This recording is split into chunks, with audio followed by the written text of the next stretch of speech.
humbja duhet lexohet kështu. Të gjitha mjetet të cilat janë dedikuar për këta hapa dhe nuk janë përfunduar në kohë me 30 qershor, duhet të konsiderohen mjetet të humbura. Se çka bën Bashkimi Evropian me këto mjete, sipas rregullores së Bashkimit Evropian i ka disa mundësi. Njëra prej mundësive është që ta rishpërndaj tek vende tjera. Mundësia e dytë është që i kthehen BE, sepse në fakt mjetet janë në BE, nuk janë në thesar tonin që të nxirren prej thesarit, ato nuk janë liru. Ato janë mjetet BE-s dhe nuk dispersohen hiç te asnjëri nga shtetet e Ballkanit Perëndimor, por as tek përfituesin këtë rast që kanë qenë dhe mundësia e tretë është që ata t'i kthejnë asistencë teknike për gjitha vendet e Ballkanit Perëndimor. Edhe kjo është si mundësi nga ana. Pse opsioni që u përmend është rishpërndarja këtyre mjeteve tek vendet e tjera që janë rishpërndarja, Vesh një përgjigje që nuk e dhatë zoti Zulfaj, nuk ju ndërpreva dhe ju lash me qëllim pak më gjatë në këtë elaborim në fillim sa i bjen me përkthyne miliona deri më 30 qershor që llogaritni që janë humbur? Po për llogaritja për 6 hapa duhet të jetë afër 43 milion, por se saktësisht pse nuk mundemi me thonë me saktësi është sepse ta zëm tek strategjia për krimin kundër krimit të organizuar, nën hapi është fondi i konfiskimit. Ju e patë që qeveria ka kalu fondin, hapjen e nën llogarisë për fondin e konfiskimit. Pra, a mund të llogaritim që e kena plotësu, kjo varet prej Bashkimit Evropian, nëse menon që qeveria s'ka mund ta bëj strategjin, ka bërë çfarë ka mundur, i ka hap fondin e konfiskimit, a mund ta ndaj këtë pastaj është vlerësimi i Bashkimit Evropian. Faleminderit shumë, zoti Gashi, prej këndvështrimit tuaj. A ka kuptuar Kosova rëndësinë strategjike të këtij plani të rritjes,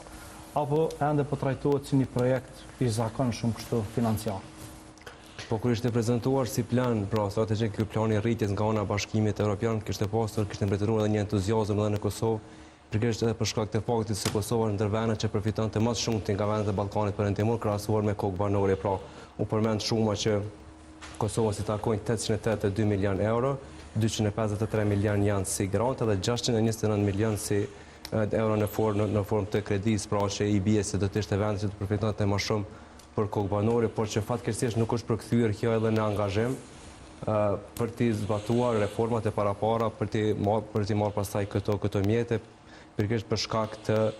situatës politike, për shkak të bllokadës së gjatë politike që pati Kosova për këto vitet e fundit dhe për pasojë tash u përmend edhe humbja e kësaj shumës prej 40 milion eurove, e që sfundi kishim një deklaratë nga presidentja e Komisionit Evropian se nuk gaboj që këto mjete tashmë do të shpërndahen tek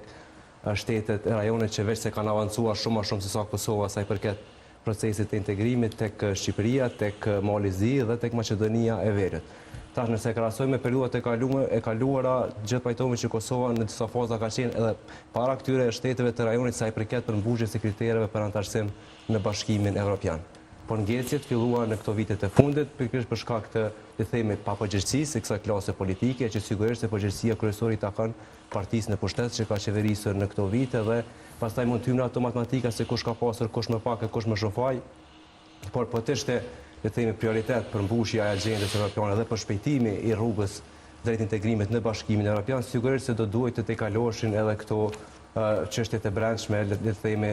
të këto pengesa sa i përket krijimit të institucioneve stabile. Pra, ky ka qenë faktori kryesor, le të themi, që Kosova i ka humbur këto fonde edhe që rrezikon të humbë sërish fonde për shkak se nuk dihet se si me gjithë këto paqartësi politike që aktualisht ekzistojnë dhe po shohim që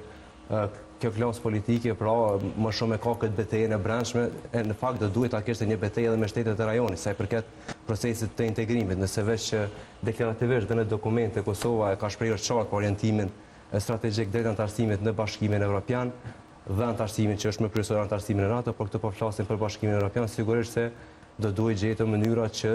në një forme të krijohen, të formohen institucione stabile dhe Kosova të nisë për zbari implementimin e këtyre reformave dhe të mos humbë më fonde nga Bashkimi Evropian për shkak se pra është e dhëmshme që të pësojnë më shumë të qytetarët që përmenda që ata janë që Bashkimi Evropian ka ndarë më së shumë të fonde për Kosovën, pra në kuadër të planit të rritjes. Është një temë që shumë pak flitet në Kosovë për shkak të zhvillimeve të tjera politike, procesi integrimit evropian. E kam përcjell një kohë gjatë edhe si gazetar çështje të themi këto zbatimin e reformave, përmbushjen e agjendës e reformave, por që kur më pak nuk ka pasur të themi debat ose diskutime për aspektin e implementimit ose zbatimit ose përmbushjes së mesazhit, dokumenti ose marrëdhënia kryesore kontraktuale mes Kosovës dhe Bashkimit Evropian, dhe duket se pra sigurisht se prioritetet e tilla i përcakton qeveria, dhe në mungesë të këtyre institucioneve tashmë po shohim që thirrja kryesore edhe prej Bashkimit Evropian edhe prej aktorëve të tjerë është që Kosova të krijojë institucione stabile në mënyrë që të rikthehet rrugës drejt përmbushjes së këtyre reformave. Por siç e thash, me këtë çështje që kemi parë këto vite të fundit, e që po përsëris po është përgjegjësi për shkak se në çdo shtet një qeveri ose një shumicë e cila fiton mbi 51%, atëherë sigurisht se do duhet të kishte zbatim shumë të shpejtë të reformave evropiane. Pra kemi pasur një parti e cila ka qeverisur e vetme, që të kaluarën siç dihet ka pasur edhe ankesa të tilla kur ka pasur partner të koalicionit sa që janë shfaqur pengesa për ta hedhur fajin diku tjetër. Për tashmë në këto 6 vite të fundit kemi pasur një subjekt të vetëm që ka qeverisur me një shumicë solide që do të mund të shtynte këto reforma përpara, por megjithatë kemi parë që edhe kur kemi pasur qeveri funksionale, dhe kjo konfirmohet edhe në kritikat që Komisioni Evropian i ka dhënë tazëm për Kosovën në raportin për vendin, mënyra se si janë proceduar ose si janë miratuar shumë ligje që kanë shkuar në procedurë të përshpejtuar, e më pastaj shumë prej tyre kanë përfunduar edhe në gjykatën kushtetuese për interpretim, që sigurisht se është e drejtë opozitës që t'i kontestoj ato ligje, dhe ka pasur pra edhe vanesa të tilla që janë evidentuar. Por po them pra për ta përmbyllur për këtë kohë parakushti kryesor për t'u kthyer Kosova përmbushjes ose në formë që të mos humbë më fonde nga plani i rritjes është që të kemi institucione stabile, dhe përmbushja e kësaj agjende evropiane do duhet të ishte prioritet sigurisht për partinë fituese tashmë që kemi pas zgjedhjeve të fundit, dhe që në formë të nisë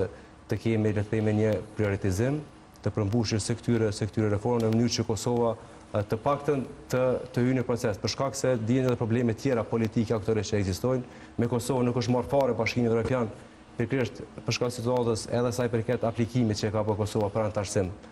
Është dhjetori i vitit 2022, pra po bën 4 vite që Kosova ka dorëzuar aplikacione dhe as që është shërtuar nga ana Bashkimit Evropian, dhe dihet se për çfarë arsye nuk janë marrë me këtë proces. Kështu që Kosova shumë mbrapa, krahasuar me vendet e Ballkanit Perëndimor, dhe vetëm institucione stabile dhe një qeveri stabile do të mund ta rikthente përsëri këtë proces. Faleminderit shumë, zoti Marmullakaj, për këndvështrimit